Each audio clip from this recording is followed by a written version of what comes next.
सबसे पहला सवाल, आखिर तुझे गठिया हुआ क्यों? कौन सा पाप किया, कौन सी गड़बड़ी की, कौन सा गलत काम किया कि तेरे को गठिया हो गया, तू लंगड़ा हो गया? और सभी लोग तो ऐसे नहीं हैं, लेकिन गठिया तेरे को ही क्यों पकड़ा? चल बता, इसका उत्तर बता। नहीं आ रहा है ना? मतलब यहां से दिल्ली तक आज तक कोई भी डॉक्टर तुझे यह नहीं समझाया कि गठिया हुआ क्यों। चल मैं बता रहा हूं। पहला, तूने 24 घंटे में 3-4 बार कोच कोच के भोजन किया और पैखाना गया 24 घंटे में 1 बार। कुछ दिन तक ऐसा किया। जब शरीर का पाचन थकने लगा तो बिना पचाए भोजन को निकाल बाहर करने लगा। तब कुछ दिन तक सुबह में 2 घंटे के अंतराल पे 2 बार पैखाना शुरू हुआ। अच्छा ये बता, दुनिया में कौन सा ऐसा जीव है जो 24 घंटे में खाता कई बार है अब पैखाना 1 बार करता है? एक भी जीव नहीं है। इंसान ऐसा है जो कोच कोच के खाने के लिए समय निकाल लेता है, लेकिन पैखाना के लिए समय नहीं निकाल पाता और नहीं पचा पाता। आराम खोजता है, सोचता है मेरे शरीर का सारा काम मशीन करे या कोई और करे, नौकर करे, हम तो बैठे रहें। एक और बात, 40 साल से 3-4 बार भोजन करके 1 बार पैखाना करते हैं। इसका मतलब मुंह में खाने से लेकर पैखाना होने तक के रास्ते को आप जाम किए हुए हैं। आपका टोटल शरीर उस जाम को साफ करने में व्यस्त रहा, बिजी रहा। कोई रोग ठीक करने का शरीर को आपने मौका ही नहीं दिया। जब जवानी में था तो भोजन और ओजन दोनों में खूब हाका हाकी करता था, काम भारी करता था, लेकिन भोजन खाने की तो पूछिए मत, जम के भोजन उड़ाता था। वजन भारी कर लिया, उम्र थोड़ा ढलने लगी तो काम छोड़ दिया।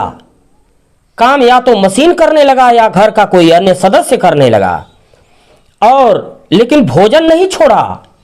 भोजन, मालदार भोजन खाता रहा।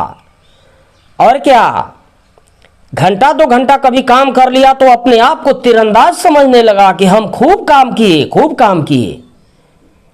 अभी खाना खा के, भरपेट खाना खा के निकला ना, अभी कोई मालदार भोजन कह दे कि 4 बड़ा बड़ा छेना है, खा लीजिए, तुरंत लपट के झपट के खा लिया। खाने पर खाया और काम छोड़ दिया। इससे वजन भारी होता गया।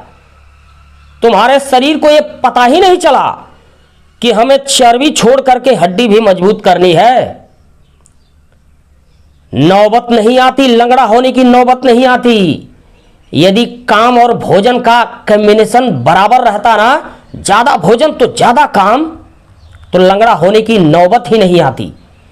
1 गिलास दूध का मतलब समझते हैं? 4 घंटा पसीना बहाने वाला मेहनत। 2 गिलास दूध का मतलब है 8 घंटा पसीना बहाने वाला मेहनत। 250 ग्राम मांस का मतलब 4 घंटा पसीना बहाने वाला मेहनत। आधा किलो मांस का मतलब 8 घंटा पसीना बहाने वाला मेहनत। असली कारण, तूने अपने शरीर को यह बताया ही नहीं कि हड्डी मजबूत करो, कोलेस्ट्रॉल पैदा करो, 2 हड्डियों के बीच गैप रखो ताकि हड्डी मूव कर सके, रोग ना पैदा हो। बताया ही नहीं। चौंक गए?